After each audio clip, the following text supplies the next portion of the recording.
नमस्कार, आप देख रहे टीएनपी न्यूज। मैं हूं आपके साथ दीक्षा चौधरी। लोकसभा चुनाव को लेकर पीएम मोदी एक्टिव मोड में नजर आ रहे हैं। इसी कड़ी में पीएम मोदी जम्मू कश्मीर के उधमपुर में चुनावी सभा को संबोधित करने के बाद राजस्थान के बाड़मेर पहुंचे। बाड़मेर में चुनावी सभा को संबोधित करते हुए पीएम मोदी विरोधियों पर जमकर बरसे। उन्होंने कहा कि लोकतंत्र का चुनाव है, लोकतंत्र को मजबूत करने का चुनाव है। पीएम मोदी ने कहा कि कांग्रेस ने 5 दशक से ज्यादा देश पर हुकूमत की, लेकिन एक भी ऐसी बड़ी समस्या नहीं है जिसका पूरा समाधान दिया हो। हमारा संकल्प है कि हम राजस्थान के हर घर तक पानी पहुंचाए। साथियों, कांग्रेस की सोच ही विकास विरोधी है। ये लोग देश के सीमावर्ती गांवों को देश के आखिरी गांव कहते हैं। ये लोग सीमावर्ती जिलों को, वहां गांवों को जानबूझकर विकास से वंचित रखते थे। और आप हैरान हो जाएंगे, क्यों रखते थे, क्या तर्क देते थे। ऑफिशियली बताते थे, वो कहते थे कि सीमा के पास विकास होगा तो दुश्मन देश के भीतर आकर कब्जा करने की संभावना बढ़ जाएगी। ये शर्म की बात है कि नहीं भाई? क्या हम इतने बुद्धिल हैं कि हम बढ़िया रास्ते बनाए तो दुश्मन उस पर चढ़ जाएगा? क्या बात करते हो? शर्म आनी चाहिए आपको। आप मुझे बताइए, किस दुश्मन के कलेजे में इतनी हिम्मत है कि वो बाड़मेर की सीमा में घुसकर कब्जा करने की सोचे?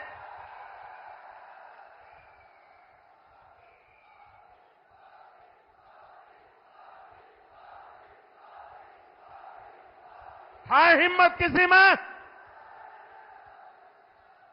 भाइयों बहनों, हम सीमावर्ती इलाकों को, सीमावर्ती गांवों को आखिरी गांव नहीं, देश का प्रथम गांव मानते हैं। हमारे लिए देश की सीमा यहां पूरी नहीं होती है, हमारे यहां से देश शुरू होता है।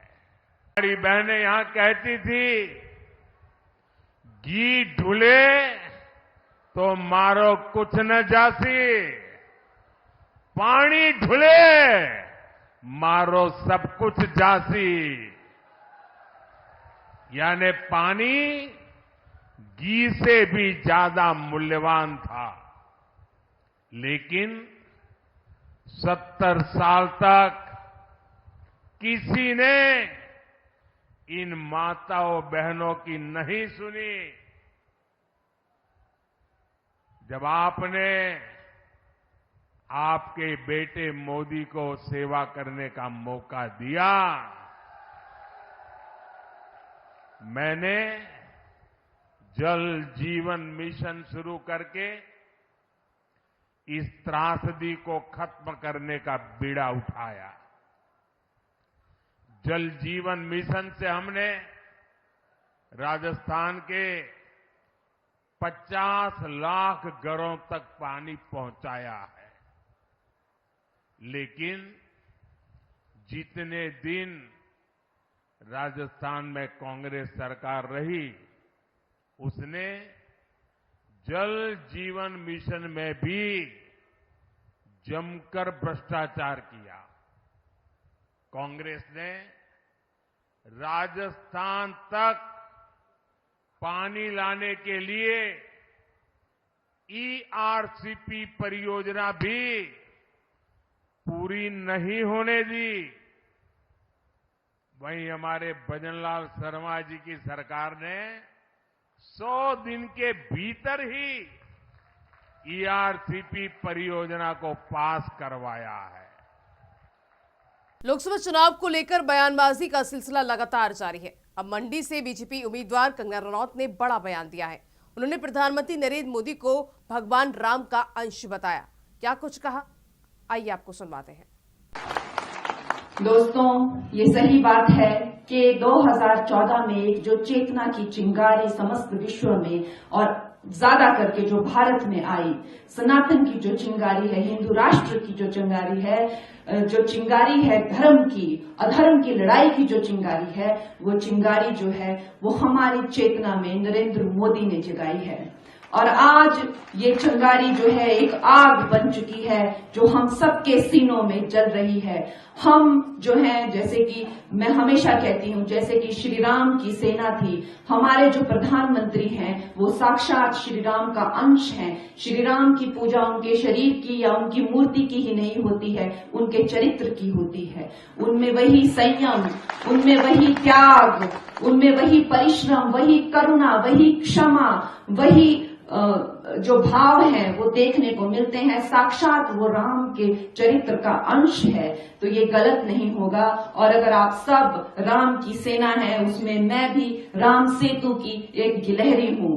दोस्तों, किसी का भी सहयोग इस पार्टी के लिए कम नहीं है और हम सब का सहयोग मान्य रखता है। आप और मैं, हम लोगों का अपना कोई अस्तित्व होना ही नहीं चाहिए। हम सब नरेंद्र मोदी हैं, हम सब उनकी चेतना, उनकी त्याग और उनके चरित्र का एक अंश है। हम लोग लड़ेंगे तो नरेंद्र मोदी के लिए लड़ेंगे, हम लोग उनके भारत की विकास की योजना के लिए और उनका जो मकसद है और उनकी जो योजना है हम उसके लिए लड़ेंगे। आज के बाद मेरा, जैसे जिस दिन मैंने पार्टी ज्वाइन की थी, मैंने कहा था कि मेरा अपना कोई अस्तित्व नहीं है। अब मैं भूल चुकी हूं कि मैं क्या हीरोइन थी, या मैं कितनी बड़ी हीरोइन थी, या मेरे आगे पीछे कितने लोग मेरी सेवाएं करते घूमते थे, मैं वो सब भूल चुकी हूं। मेरे आज कोई अस्तित्व नहीं है, मेरा एक ही अस्तित्व है और वो है भारतीय जनता पार्टी। आप सब मैं हूं और मैं आप सब हैं। हम बीआरएस नेता के कविता की मुश्किलें बढ़ गई हैं। कोर्ट ने के कविता को 15 अप्रैल तक सीबीआई की हिरासत में भेज दिया है। दरअसल गुरुवार को ईडी के बाद की कविता को सीबीआई ने भी गिरफ्तार कर लिया था। गिरफ्तारी के बाद उन्हें कोर्ट में पेश किया गया था। के कविता पर शराब कारोबारियों की साउथ ग्रुप की लॉबी से जुड़ा होने का आरोप लगा था। उधर पश्चिम बंगाल में हुए शिक्षक भर्ती घोटाले में ईडी ने बड़ा एक्शन लिया है।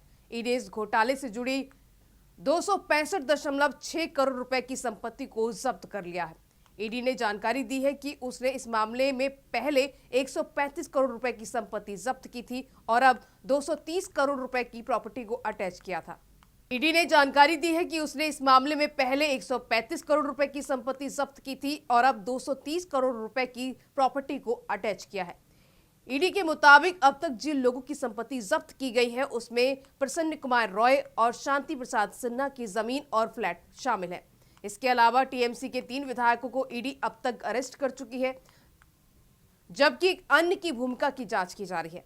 आरोप है कि इस मामले में प्रसन्न कुमार राय ने मुख्य बिचौलिए की भूमिका निभाई थी, जबकि शांति प्रसाद सिन्हा उस वक्त पश्चिम बंगाल स्कूल सेवा आयोग के सलाहकार थे, जिनकी भूमिका संदिग्ध पाए जाने पर ईडी ने उन्हें अरेस्ट किया था।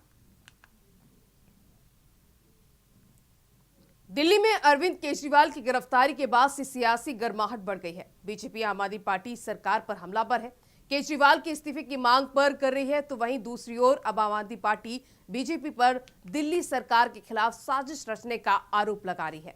दिल्ली सरकार में मंत्री और आप भारद्वाज ने कहा कि बीजेपी और एलजी बार बार संवैधानिक संकट की बात कर रहे हैं, जिससे साफ है कि बीजेपी जानती है कि आज भी अगर दिल्ली में चुनाव होंगे तो अरविंद केजरीवाल जीत जाएंगे। सौरभ भारद्वाज ने कहा कि एक षड्यंत्र के तहत केंद्र सरकार दिल्ली में राष्ट्रपति शासन लगाने की साजिश रच रही है। बात में संवैधानिक संकट की बात जो कही जा रही है बार बार भारतीय जनता पार्टी द्वारा, एलजी साहब द्वारा, इससे साफ संकेत होते हैं कि भारतीय जनता पार्टी जो दिल्ली में कभी चुनाव नहीं जीत पाई, उन्हें मालूम है कि आज भी अगर दिल्ली में चुनाव हो जाए तो अरविंद केजरीवाल फिर से चुनाव जीत जाएंगे। इसीलिए एक षड्यंत्र के तहत दिल्ली में राष्ट्रपति शासन लगाने की तैयारी भारतीय जनता पार्टी की केंद्र सरकार कर रही है।